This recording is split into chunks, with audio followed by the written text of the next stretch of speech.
আসসালামু আলাইকুম দর্শক, আপনাদের স্বাগত জানাচ্ছি একটি নতুন পর্বে। আমাদের সাথে এই মুহূর্তে আমার সামনে বসে আছেন। আমি খুবই উৎসাহিত, আমি খুবই আনন্দিত নিহারকে আমার সামনে পেয়ে। আমরা অনেক দিন ধরে একসাথে কাজ করছি এনিগমা মাল্টিমিডিয়াতে।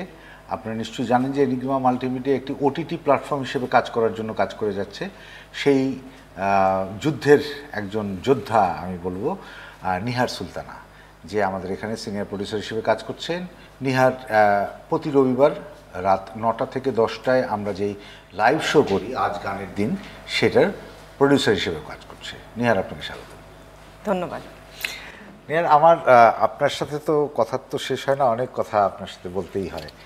তো আসলে কেমন লাগছে আসলে, you tell us about your experience in Enigma Multimedia limited.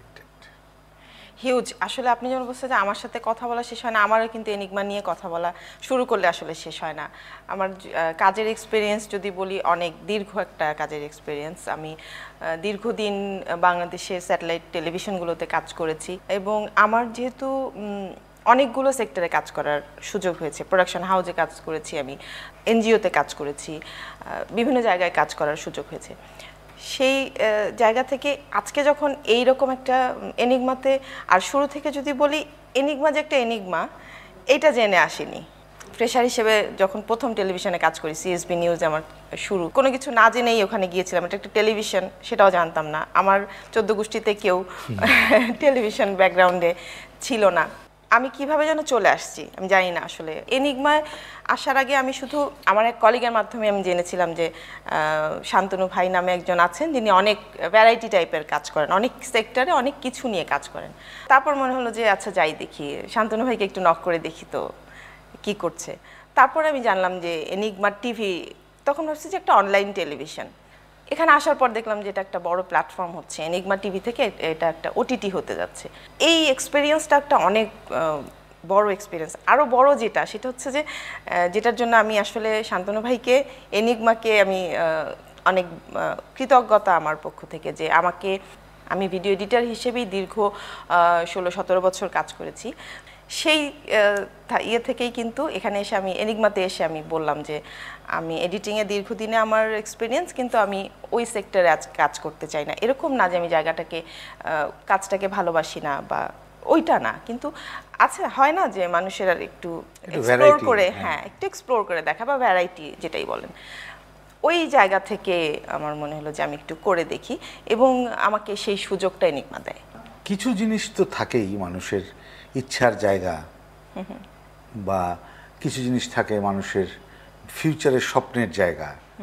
তো এনিগমাতে কাজ করতে এসে কি আপনার কখনো মনে হয় যে আপনার এই জার্নিটাতে কোথাও অবস্ট্রাগল তৈরি হচ্ছে, বা এনিগমার স্টাফদের সাথে মিশে কি আপনার মনে হচ্ছে যে আপনি একটু ফ্যামিলির বাইরে আছেন, বা বিং এ সিনিয়র গাই, আপনার এই জার্নিতে, এই যে 9 মাস 10 মাসের জার্নিতে, সেই জার্নিতে কি কখনো আপনার মনে হচ্ছে যে ভালো লাগতেছে না, এদের সাথে কি কাজ করবো, জুনিয়রদের সাথে কেমনে কাজ করবো, কেমনে কোপ আপ করবো, যে এই যে শুটিংয়ে যাওয়া, সিটিএ বানানো, তারপরে ভয়েস দেওয়া, তারপরে প্রতিদিনই নতুন নতুন কিছু জিনিস অ্যাড হচ্ছে আপনার কাজের মধ্যে, এইখানে আপনার অনুভূতিটা জানেন?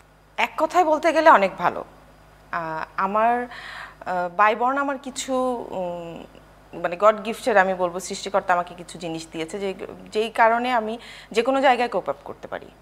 এটা এরকম না যে আমার চেয়ে সিনিয়র, আমার চেয়ে জুনিয়র, ওর সাথে আমি কাজ করতে পারি না। এই জিনিসগুলো কখনো আমার মধ্যে কাজ করেনি। শুরু থেকে যদি বলি, যখন বললাম যে সিএসবি নিউজ আমি যখন প্রথম জব করি, 20 জন ভিডিও এডিটর ছিল, 21 জন ছিলাম আমরা, 20 জনের মধ্যে আমি একমাত্র মেয়ে ছিলাম। আমি এটা কখনো ফিল করি নাই।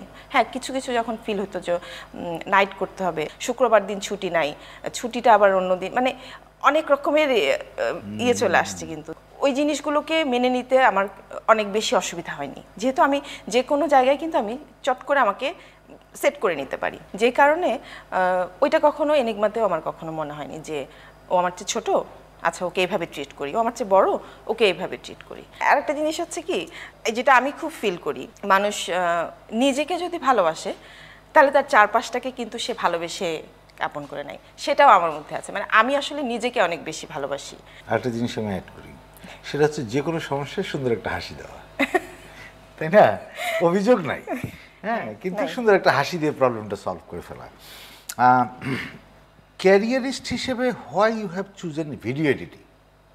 ছোটবেলা থেকে আমার একটা জিনিসই ছিল যে চাকরি করব, কারণ আমার আশপাশে আমার মা ছিলেন হাউসওয়াইফ এখনো, নর্মাল একটা সাধারণ ফ্যামিলি যেটা হয় বাংলাদেশে সেই রকম ফ্যামিলি আমাদের বাবারা চাকরি করতেছে, মারা ঘরে। হ্যাঁ, এই যে একটা মেন্টালিটি, আমি জানি না, আমার ধারণা আমার মায়ের মধ্যে অথবা বাবার মধ্যে হয়তো কিছুটা ছিল, যেটা আমার মধ্যে চলে আসছে খুব বেশি মাত্রায়। ওইটা খুব কাজ করতো যে এটা মেয়েদের কাজ, এটা ছেলেদের কাজ। ছোটবেলায় হচ্ছে বারান্দায় বসে আম্মার সাথে বলতাম, ও যে মাঠে খেলছে একটা ছেলেকে দেখে বলতাম, তখন আম্মা হচ্ছে জানা নিষেধ করতেছে কি। ফ্যামিলিতে আমরা 4 বোন, ভাই নাই। তো 2 বোনের পরে যখন আমি হলাম, সবার একটা থাকে না এক্সপেকটেশন যে এটা হচ্ছে ছেলে হবে। আমার বাবার নাম আব্দুল কাদের, তো বলতো যে কাদের সাহেব এটা ছেলে হয়েছে।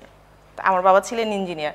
ওনার সাথে আমি যখন একটু বড় হওয়ার পরে অফিসে যেতাম, বাবা আমাকে ড্রেস আপগুলো ওইরকম কিনে দিত, হয়তো গেঞ্জি সেট কিনে দিত, শার্ট প্যান্ট কিনে দিত। আমি ওইভাবে পরে ওই রকম একটা ইয়ে নিয়ে কিন্তু বড় হয়েছি যে আমি হচ্ছি বাবার ছেলে। খুব যে বড় স্বপ্ন দেখা, ওটা কিন্তু আমি কখনো দেখি নাই, যে কারণে হয়তো আজকে আমি এই জায়গায়। যদি এরকম কোনো গোল সেট করে ফেলতাম, তাহলে হয়তো জানি না যে আমি অনেক বড় কোনো জায়গায় থাকতাম, এনিগমা হয়তো আমার ইন্টারভিউ করতে যেতে পারতো, এরকমও হতে পারতো। Enigma is doing that, enigma আপনার ইন্টারভিউ করছে। হ্যাঁ, আমি লাকি সেদিক দিয়ে। একটাই লক্ষ্য ছিল, চাকরি করব। ইভেন আমার ফ্যামিলিরও অনেক বেশি চাওয়া ছিল না কারোর প্রতি। আমার বাবা ইঞ্জিনিয়ার, কিন্তু সে ওইভাবে করে কখনো ওই স্বপ্নটাকে আমাদেরকে দেয়নি যে তুমি ইঞ্জিনিয়ার হও। তবে হ্যাঁ, এরকম। My question was why video editing? Sorry, আমি অনেক লম্বা করে ফেলছি হয়তো। তো ওই যে কাজের ক্ষেত্রে যখন দেখলাম যে তখন কিন্তু নতুন আসছে বাংলাদেশে অ্যাপটেক, এনআইআইটি, ওই সাপোর্টটা কিন্তু আবার পাই বাবার কাছ থেকে। যখন বললাম যে বাবা কম্পিউটার কিনবো, বললো হ্যাঁ কেন, মানে ওটা দিয়ে কী হবে, কি অত জানার দরকার নেই। আচ্ছা, মেয়ে চাইলো, আচ্ছা ঠিক আছে দিয়ে দিই। একটা কম্পিউটার নিয়ে আসলাম বাসায়। এটা দিয়ে কি করব তা তো জানি না, ইন্টারমিডিয়েট পড়ি তখন। কি করে এটা দিয়ে? আচ্ছা শিখো কিছু, কোথায় শিখবো? তারপর গেলাম অ্যারিনা মাল্টিমিডিয়াতে, অ্যাপটেকের আন্ডারে ছিল অ্যারিনা মাল্টিমিডিয়া। তখন এটা মাল্টিমিডিয়া কোর্স হইতো, একটা মাল্টিমিডিয়া, তখন 3 মাসের একটা কোর্স, 6 মাসের একটা কোর্স এরকম ছিল।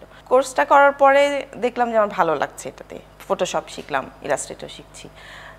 তারপরে আস্তে আস্তে 1 বছরের একটা ডিপ্লোমা কোর্স করলাম। আমাদের তখন ইনস্ট্রাক্টর আসতেন কলকাতা থেকে, আমার স্যার ছিলেন, উনি খুব পছন্দ করতেন আমাকে। তো যখন কোর্স করে বেরোলাম, স্যার আমাকে একদিন ফোন করে বললো, নিহার জব করবা? স্যার হ্যাঁ করব, জব করব। যেহেতু আমার ছোটবেলা থেকে একটা ইয়ে ছিল চাকরি করব, স্যার বলছে চাকরি করব, চাকরি করতে চলে গেছি। হ্যাঁ, কি জিনিসটা জানি না। কার্টুন সিডিগুলোকে নিয়ে ওগুলোকে ট্রান্সলেট করে বাংলা করে ডাব করে সিডি করে করে বিক্রি, তখন সিডির খুব প্রচলন ছিল ওই সময়টায়। বাংলাটা করতাম, করে ওগুলোর ভয়েস দিতাম। তো ওই কাজটা আবার আমার খুব ভালো লাগতো, ভয়েস দেয়া, ওই স্ক্রিপ্ট করা, তারপর ওগুলোকে নিয়ে আবার ওই ভয়েস বসানো, এডিটিং আর কি। ওই এডিটিংয়ে ওইভাবে চলে আসছি, ওইটা ছিল আমার প্রথম জব। এইভাবে করে এই লাইনে চলে আসলাম। এরপরে যখন মাস্টার্স শেষ হলো, তখন এই প্রথম আলোতে ছোট ছোট অ্যাডভার্টাইজ দেখতাম, যেখানে আমার একটুখানি এই মাস্টার্স আর কিছু উদ্যমী লোক চাই এরকম যেটাই দেখতাম ওইখানে সিভি দিয়ে দিতাম।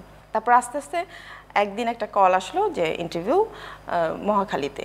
গেলাম, এখানে ফার্স্ট কল, জানি না এটা কি, শুধু জিজ্ঞেস করলো কিসে পড়ি টড়ি, এসেই চলে আসছি। এরকম করে তৃতীয় ইন্টারভিউতে আমি জানলাম যে এটা একটা চ্যানেল হতে যাচ্ছে, সিএসবি নিউজ।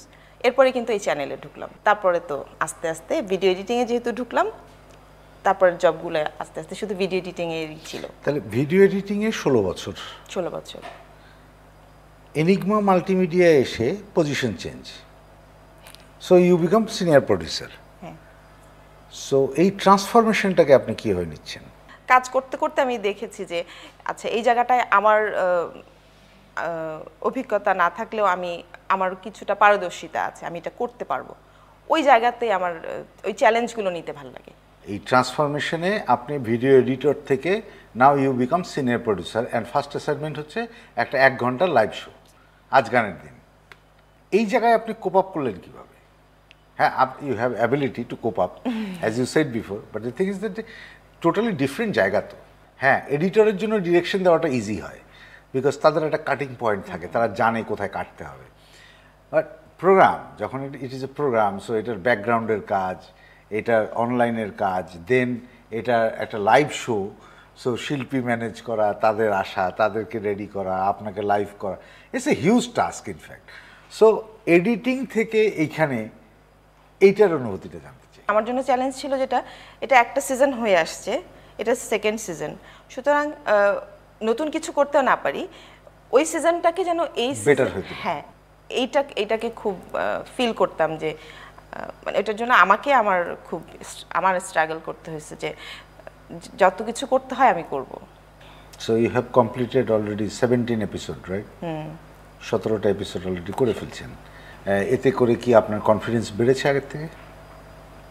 ডেফিনেটলি কনফিডেন্স তো বাড়ছেই, তবে এখন যেটা হচ্ছে, প্রথম দিকে যেটা ছিল আমার দিক থেকে ছিল, এবং আমি প্রতিষ্ঠানের দিক থেকে, এনিগমার দিক থেকেও হয়তো বলবো যে আগে শুরুতে যেটা ছিল, আচ্ছা ঠিক আছে করতে পারি কিনা দেখি। এখন যখন করে আসছি, আমার কাছে আমার এক্সপেকটেশনটা বেড়ে গেছে যে আরও কীভাবে ভালো করা যায়, কোন জায়গাটায় আমার ইনপুটটা ভালো হয়।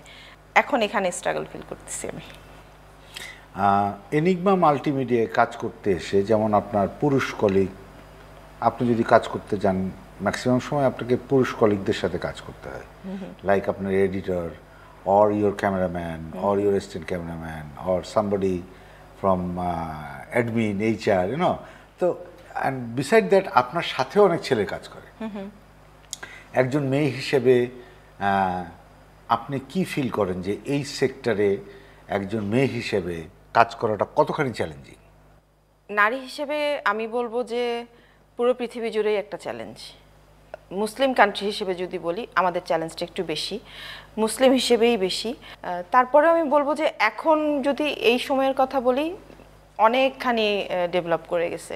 তবে ওই যে পৃথিবীব্যাপী কিন্তু মেয়েদের কাজের, আমি বিভিন্ন জায়গায় ঘোরার সুযোগ হয়েছে আমার, বিভিন্ন দেশে যারা আমাদের ফ্রেন্ডরা আছে তাদের সাথে যখন আমি কথা বলি, সোসাইটির খুব, আমাদের সোসাইটিকে সবসময় আমরা খুব করে বলি যাই এই সোসাইটি এইভাবে চিন্তা করে। এটা কিন্তু শুধু বাংলাদেশের কনটেক্সটে, এশিয়ার কনটেক্সটে বা মুসলিমদের জন্য না, অনেক কিছুতেই আমি ওদের কাছে যখন শুনি তখন দেখি যে অনেক অনেক জিনিসেই আমাদের সাথে ওদের মিল। আমার মনে হয় এই জায়গাটায় পরিবর্তন অনেক আসছে, সারা পৃথিবীতেই অনেকখানি আসছে। প্রচুর মেয়েরা অনেক ভারী ভারী কাজ করে, অনেক যদি আমি বলি যে অনেক ইন্টেলেকচুয়াল ওয়ার্ক করে। যেমন আপনাকে যদি আমি জিজ্ঞাসা করি যে অ্যাজ এ টেকনিক্যাল পারসন, আপনি তো একজন প্রেজেন্টার হইতে পারতেন, তাই না? বা আপনি নিউজ পড়তে পারতেন, বা এরকম অনেক কিছুই করতে পারতেন, না করে টেকনিক্যাল একটা জায়গায় আপনি আপনার ক্যারিয়ারকে সামনে আগায় নিয়েছেন। সো সেই জায়গাটার থেকে আমি চ্যালেঞ্জটা, মানে এমনিতেই তো মিডিয়াতে কাজ করা মেয়েদের জন্য অনেক বড়, আমাদের দেশের ট্যাবও এখনো ভাঙে নাই, কিন্তু প্রচুর মেয়েরা এখন রিপোর্টিং করছে, নিউজ করছে, ডেস্কে কাজ করছে, বাইরে কাজ করছে, তাই না? সো সেই জায়গার থেকে এই যে টেকনিক্যাল জায়গায় কাজ করা ইন টেলিভিশন, এই জায়গাটা আপনার স্ট্রাগলটা কোন জায়গায়? আমি যেটাকে খুব ভালোবেসে করেছিলাম সেটা হচ্ছে যে আমি কাজটাকে ভালোবাসতাম বলেই কিন্তু টেকনিক্যাল বা ওই যে বললাম না যে কোনো কিছু বুঝে কিন্তু আমি আসিনি, এই কাজটা করতে ভালো লাগতো জন্য কিন্তু এখানে এসেছি। এবং এটা তখনও জানি না যে ভিডিও এডিটিং একটা জব টাইটেল, এটা একটা ডেজিগনেশন, এত কিছু জেনে কিন্তু আসিনি, কাজটাকে ভালোবেসে এসেছিলাম। এবং বাংলাদেশে যে এখনো পর্যন্ত কিন্তু ভিডিও এডিটর মেয়ে হিসেবে ভিডিও এডিটিংয়ে কিন্তু এখনো পর্যন্ত সংখ্যাটা বাড়েনি, অনেক বেশি বাড়েনি। হ্যাঁ, এখনো পর্যন্ত কিন্তু ক্যামেরা পার্সন বলি বা এই যে টেকনিক্যাল ভিডিও এডিটিংয়ে যদি বলি, এই সাইটগুলোই তো টেকনিক্যাল, ক্যামেরায় বা ভিডিও এডিটিংয়ে কিন্তু এখনো মেয়েদের সংখ্যা কম। চ্যালেঞ্জ আমি আমার ক্ষেত্রে ফিল করিনি। এনিগমার কাছে আপনার এক্সপেকটেশন কি এখন পর্যন্ত? এনিগমারকে যতটুকু আমি জেনেছি, এনিগমার এত বড় বিশাল স্বপ্ন, তো পথ অনেক যেতে হবে, ওইটাকে, ওই মাইন্ডসেটটা যাতে সবার মধ্যে তৈরি হয়, এটা খুব জরুরি। যে মানে স্বপ্ন অনেক বড় স্বপ্ন দেখি না আমরা ওইভাবে, এবং যখন কাজের ক্ষেত্রে আমার মনে হয় কি যে একাগ্রতা আমাদের খুব কম, আমাদের আমি বলবো বাংলাদেশের ক্ষেত্রে হয়তো, এটা আমি জানি না, ওইটাকে একটু ধরে রাখা, ওই সাফল্যের ওই জায়গাটা যে আমরা যেখানে আমরা পৌঁছতে চাই, একটু ধৈর্য ধরে ওই জায়গা পর্যন্ত যাওয়া। এবং আমি আমার জায়গা থেকে যদি বলি, এই পর্যন্ত আমি যে কয়টা জায়গায় কাজ করেছি, সিএসবি নিউজ থেকে, যমুনা টেলিভিশন থেকে, আমি যখন এনজিওতে কাজ করেছি, আমি হাঙ্গার প্রজেক্টে কাজ করেছি, স্টেপসে কাজ করেছি, কোনো জায়গায় সফলতার দিক থেকে তারা কোনো দিকে কম ছিল। আমি এখন কাজ করছি বলেই যে সেটা না, কিন্তু enigma multimedia, enigma television, enigma OTT হিসেবে যখন যাবে, খুব বড় একটা জায়গায় যাবে, এইটা আমি আমার জায়গা থেকে এক্সপেক্ট করি। আপনার জায়গা থেকে সাজেশন কি? একটা বড় প্রতিষ্ঠানকে এগিয়ে নিয়ে যেতে হলে পেছন থেকে যে মানুষগুলো কাজ করে তাদের মোটিভেশন, তাদের ডেডিকেশন সব কিছু একসাথে হয়ে গেলে ভালো। ওই জায়গাটায় এখনও আমার যেটা মনে হয় এনিগমার আরও কিছু এক্সপার্ট হ্যান্ডস দরকার, আরও এক্সপার্ট হেড দরকার, হ্যান্ডস এবং হেড যারা এই জায়গাগুলোকে এত বড় স্বপ্ন নিয়ে যখন এগিয়ে যাওয়া, আরেকটু গুছিয়ে তারপরে এগিয়ে যাওয়াটা মনে হয় এখন মনে হয় যে এটা সময়। না, খুবই ভালো, খুবই সুন্দর সাজেশন। আপনি এনিগমাতে কি দেখতে চান? এনিগমার যেটা আমার ভালো লাগে যে ভাইরাল কন্টেন্টের জন্য এনিগমা দৌড়ায় না, ছুটে না। একটা কন্টেন্ট তৈরির পেছনে যাতে সেই কন্টেন্টটা কিভাবে দেশের কাজে, মানুষের কাজে লাগে এবং সবার জন্য যেটা ভালো, এরকম কন্টেন্টগুলোর পেছনেই তো ছুটছি আমরা। তো ওই জায়গাটাতেই জোর দেয়া। এবং আমি চাই যে অবশ্যই নারীদের বিষয়ের কিছু কন্টেন্ট আসবে এবং বাংলাদেশের মানুষকে তো এটা বলতে পারি না যে সব ছেড়ে ছুড়ে এনিগমা টেলিভিশন দেখেন, ওটিটিতে আসেন। এনিগমার কন্টেন্টগুলোই যাতে এমন হয় যাতে মানুষ 2 দিন পরে যেন এটা বলে যে এনিগমাতে ওই জিনিসটা দেখলাম, এটা খুব ভালো ছিল।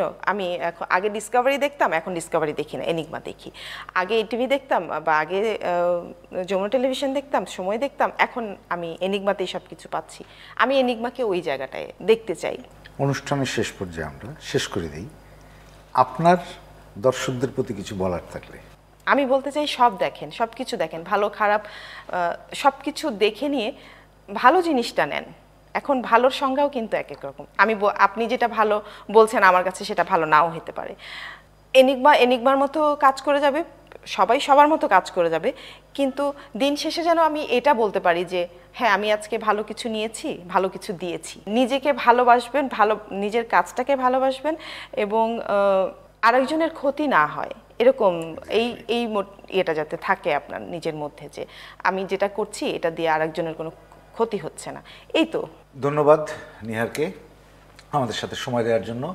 আশা করি আপনার সাজেশন, আপনার মতামত আমাদের কর্তৃপক্ষের কাছে পৌঁছবে এবং কর্তৃপক্ষ আপনার এই যে হেড হান্টিংয়ের ব্যাপারটা সেটা নিশ্চয়ই ওনারা মাথায় রাখবেন। সুপ্রিয় দর্শক, আপনাদেরকেও আজকের মতো বিদায় জানাচ্ছি। আমাদের সাথে এতক্ষণ ছিলেন নিহার সুলতানা, যিনি আমাদের এখানে এনিগমা মাল্টিমিডিয়াতে সিনিয়র প্রডিউসার হিসেবে কাজ করেন। এতক্ষণ আমরা তার কথা শুনলাম একজন নারী হিসেবে, একজন টেকনিক্যাল পার্সন হিসেবে, এবং দেশ এবং কন্টেন্ট নিয়ে উনি অনেক কিছু বললেন। আশা করি আমাদের এনিগমা মাল্টিমিডিয়ার পথ চলাতে এই ধরনের সাজেশন, এই ধরনের অভিজ্ঞতাগুলো আমাদের কাজে লাগবে এবং আমরা আস্তে আস্তে বড় হতে থাকব। পাশাপাশি আমি এতটুকু বলতে চাই যে নারীর ক্ষমতায়ন শুধু মুখে বললে হবে না, নারীকে আসলে ক্ষমতা দিতে হবে। সো আমার কাছে মনে হয় নারীকে ক্ষমতা দেয়া শুরু করুন, সেটা ঘর থেকেই শুরু করুন, হয়তো বা আপনার ফ্যামিলি থেকেই শুরু করুন। আমার মনে হয় যে আপনি ঠকবেন না। ধন্যবাদ আপনাদের সবাইকে। ভালো থাকবেন, সুস্থ থাকবেন, এনিগমা টিভির সাথে থাকবেন।